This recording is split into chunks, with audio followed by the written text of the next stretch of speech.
had some difficulty with a blonde color in terms of getting it to show up, which is kind of really typical for blonde colors, don't you think? It is a little more difficult when you're working with lighter skin tone and a lighter hair color, because the first few passes you do, you really don't see as well. It takes about 3 passes to show up. You really have to make sure you mark it well.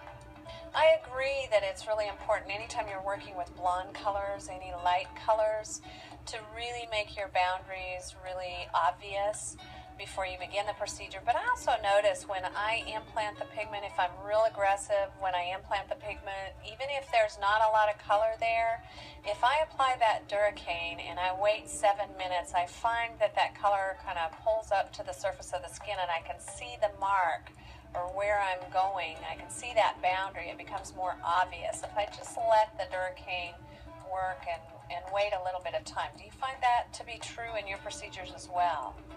You're right. I did, after applying the Duracaine, after about 5 minutes, it started to oxidize and the color came to the surface a lot better. You know, another thing that I do with blondes is sometimes I will add clove cream or another color that's a little darker just for the initial pass, so that I can make my boundary obvious and then go back over the entire procedure more aggressively with the blonde color. I think it's a great idea, and I'm going to try that next time. It is kind of challenging sometimes to work with really light colors on light skin types, but she turned out really well. And now I'm going to talk to Nikki.